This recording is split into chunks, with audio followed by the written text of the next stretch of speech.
Hello दोस्तों, नमस्कार। मैं रंजीत आपके सामने फिर एक नए टॉपिक के साथ उपस्थित हुआ हूं। दोस्तों, आज के जो एग्जामिनेशन हो रहे हैं या जो कॉम्पिटिटिव एग्जाम हो रहे हैं या चाहे किसी भी लेवल का एग्जाम, जिस उनमें कॉमन एरर वो बार बार आता है और कॉमन एरर से ही इंग्लिश के सारे जो बेसिक कॉन्सेप्ट होते हैं कॉमन एरर पर डिपेंड करता है। देखिए, किसी कंपटीशन के लिए आप अगर कॉमन एरर को पूरी तरह से जानते हैं तो आपसे इंग्लिश के सभी क्षेत्रों की जो चीजें होती है वो कवर हो जाएगी। कॉमन एरर को लगातार अगर आप पढ़ते रहेंगे तो आपसे इंग्लिश की कोई भी गलतियां कभी रह ही नहीं जाएगी।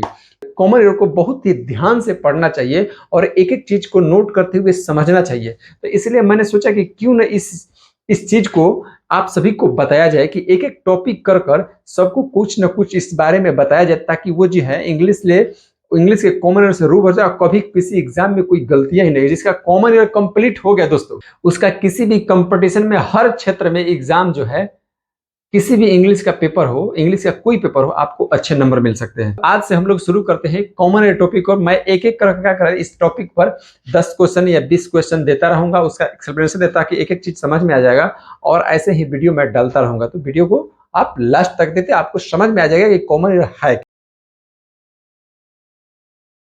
मैंने ऊपर में लिखा हुआ है कॉमन एरर और देखिए क्वेश्चन है यहाँ पर कि पहला देखिए क्वेश्चन है कि make hast list, you should not miss the train. Exam में क्या होता है कि आपको जो ये पार्ट वाइज बटा हुआ है, इसमें क्या रहता है कि ए बी सी करके जैसे दिया जाता है कि मान लो ये इसे कर दिए ए, ये कर दिए बी और ये कर दिए सी और ये कर दिए डी। अब इसमें है कि किस पार्ट में क्या गलतियां हैं, उसमें क्या है आपको रंगना पड़ता है, उसमें गोला करना पड़ता है। तो ये एग्जाम का पैटर्न है, ऐसे आते हैं, ठीक है ना। अभी भी आता है कि ऑब्जेक्टिव कर अलग अलग टाइप का आता है, लेकिन कॉमन एरर मेन बेसिकली कि आप कॉमन एरर जानिएगा तो आपके सारे एग्जाम के सारे चीजें कवर हो जाएगी, कॉमन एरर से कवर हो जाती है। अब यहाँ पर देखिए, तो अब ये जो लाइन है इसमें कौन सी गलती है और इस चीज को क्या गलती है, इस चीज को समझने के लिए आपको देखिए पहले है कि make heist list, you should not miss the train. अब यहाँ पर देखिए दोस्तों, सी में गलती है। क्योंकि यहां पर जो है नोट का प्रयोग जो हुआ है वो क्या हुआ है, बिल्कुल गलत हुआ है। क्योंकि जब भी ये लिस्ट, अब देखिए रूल का एक्सप्लेनेशन क्या है कि जब भी ये लिस्ट जो शब्द है इसके बाद जो है नोट अगर आता है तो ये बिल्कुल गलत होता है।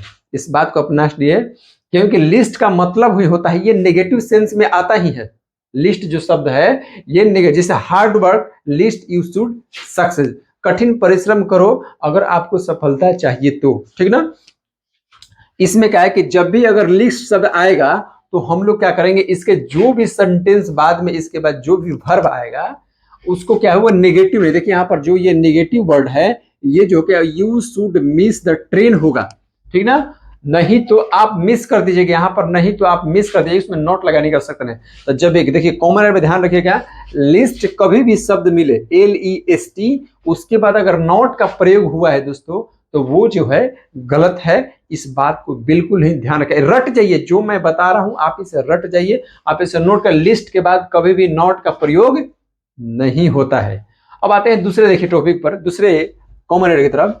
Many of us do not know to swim at all. अब यहां पर देखिए क्या है, इस पार्ट ये पार्ट अलग अलग पार्ट हैं। देखिए इसमें इस पार्ट में क्या है कि many of us do not know to swim. अब यहां पर देखिए गलती क्या है, इसमें इस पार्ट में गलती है, इस पार्ट में गलती है। रूल क्या है देखिए, एक्सप्लेनेशन में लिखा हूं मैं क्या गलती है इसमें। देखिए ये सारे सही है, लेकिन इस पे आके कि जब भी KNOW नो के बाद, अगर कभी भी नो के बाद क्या आ जाएगा, अगर इंफिनिटिव आ जाए,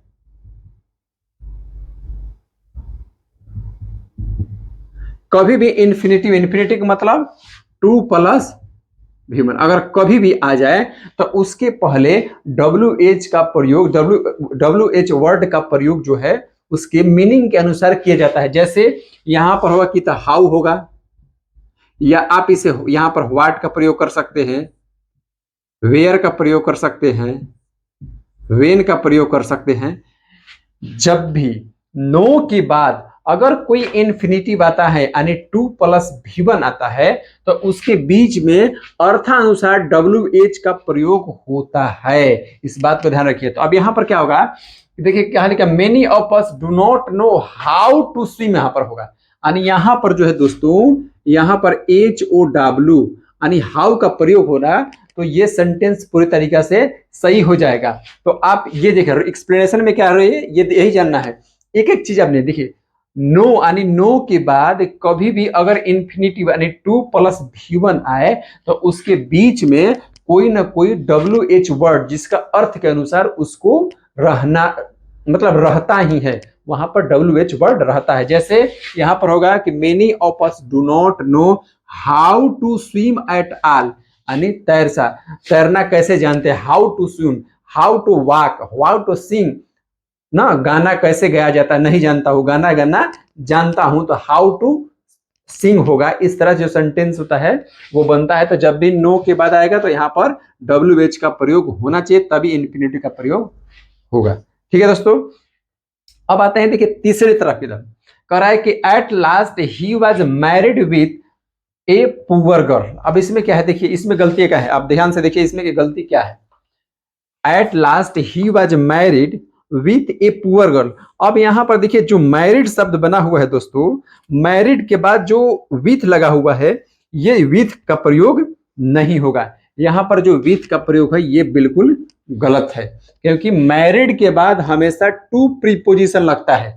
मैरिड के बाद हमेशा टू प्रोपोजिशन लगता है, वरना नहीं लगता है। देखिए रूल का एक्सप्रेशन में कि अगर सब्जेक्ट है प्लस उसके बाद क्या है, एक्सिलरी वर्ब है या हेल्पिंग वर्ब है, यानी टू बी है, टू बी है, कोई भी है, was were is am are कोई भी रहे, इसके बाद अगर मैरी आता है, मैरी आता है, तो इसके बाद प्रीपोजिशन टू का प्रयोग होता है,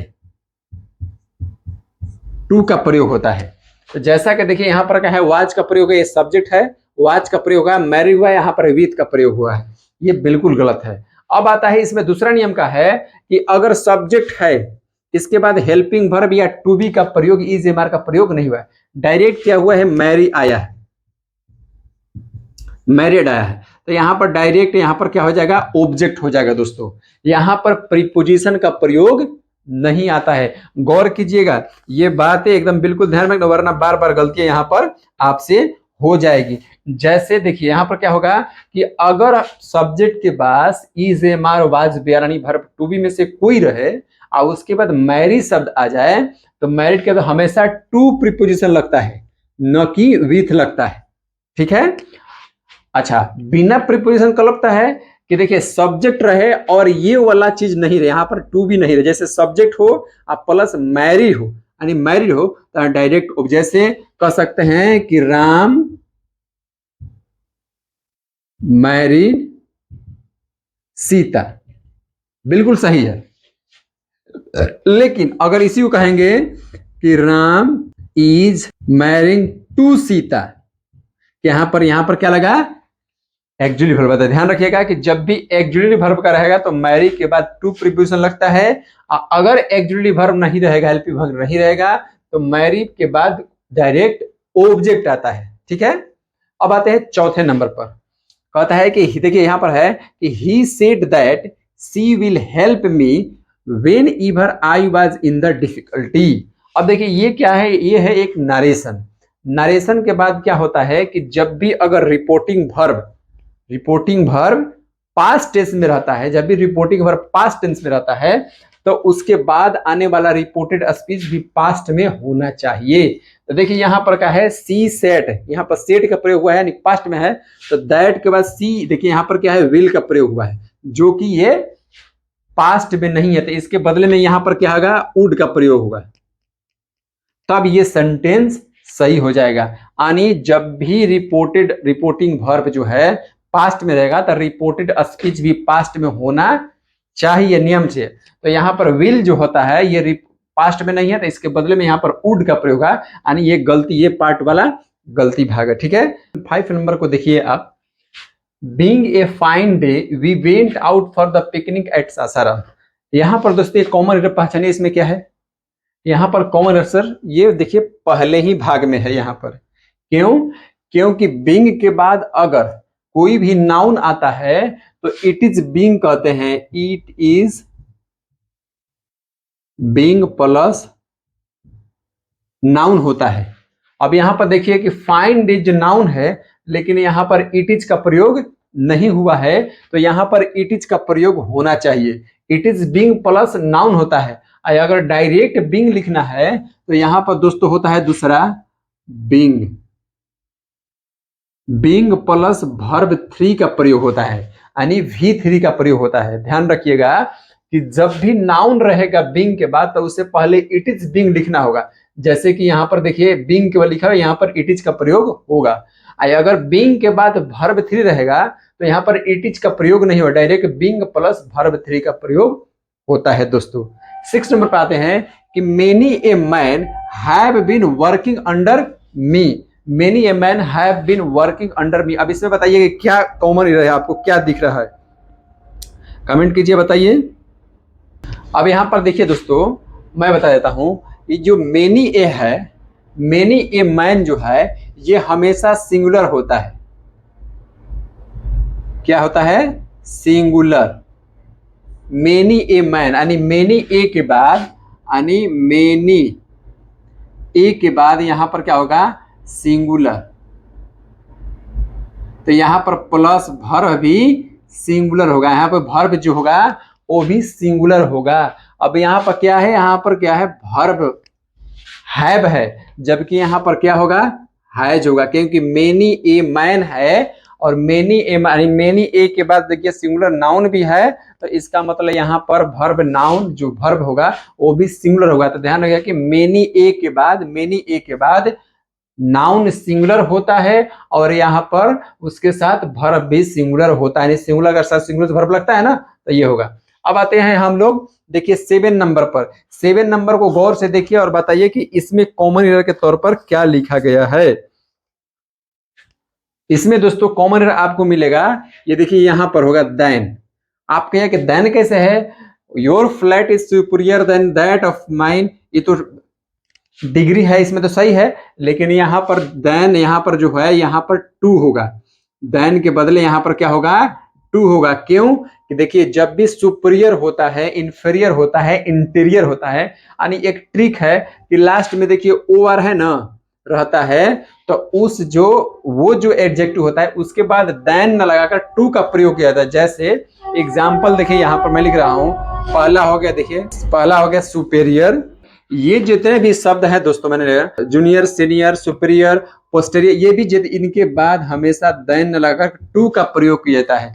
जब भी ये एडजेक्टिव, मैंने लास्ट में देखिए यहाँ पर क्या है? O R, O R, O R, O R है ना, तो जब भी रहेंगे तो उसके बाद आने वाला देन जो होता है, अगर एग्जाम में रहेगा तो वो गलत है। यहाँ पर हमेशा इसके बाद आने वाला जो होगा यहाँ पर टू का प्रयोग है, यही इसमें गलती है। तो इसको हम लोग, इस पार्ट को हम लोग गलत कहेंगे कि जब भी सुपीरियर हो या ये इसमें से कोई भी हो तो उसके बाद देन का प्रयोग न करके टू का प्रयोग किया जाता है। अब आते हैं 8 नंबर में कि cattles were grazing in the meadow near our farm. अब इसमें बताइए कि आपको क्या गलतियां दिख रही है, बताइए। यहां पर दोस्तों देखिए गलती यहां प्रथम भाग में है। क्यों? क्योंकि जो कैटल, CATTLE, कैटल मतलब होता है मवेशी। क्या होता है? कैटल मीन्स मवेशी। ये क्या है? खुद एक प्लुरल है, ये प्लुरल वर्ड है, प्लुरल वर्ड है। अब इसमें एस आई लगाकर इसे प्लुरल नहीं किया जा सकता है। इसका मूल शब्द होता है कैटल, ये खुद प्लुरल है, तो इसके साथ एस लगाने की आवश्यकता नहीं है, यानी इसके इस पार्ट में गलतियां हैं। जो भी मैं बता रहा हूं दोस्तों उसे एक एक कर आप नोट करते जाइए, समझते जाइए, ताकि फिर अगर दोबारा क्वेश्चन आए तो आपको फिर कुछ दिक्कत नहीं हो। देखिए कॉमन एरर अंग्रेजी का ऐसा पार्ट है जिसको जानने से अंग्रेजी के हर पार्ट को हम लोग जान जाते हैं, अंग्रेजी के हर पार्ट को जान जाते हैं, क्योंकि ये जो कॉमन एरर है ये मिक्स है, सब में इसमें मिक्स कर दिया जाता है। इसलिए इस कॉमन एरर पार्ट को हमेशा ध्यान से वीडियो देखिएगा, कॉपी पर नोट करते जाइएगा, एक एक कर आपको बिल्कुल ही समझ में आता चलेगा और बिल्कुल ही परीक्षाएं आसानी से आप पार कर जाइएगा। ठीक है दोस्तों, तो आज का वीडियो इतना, अगले सेशन में मैं इससे ज्यादा आपको सोल्यूशन कर बताऊंगा और अधिक नियम ही बताऊंगा। वीडियो को लाइक कीजिए, सब्सक्राइब कर दोस्तों को शेयर कीजिए। जय हिंद।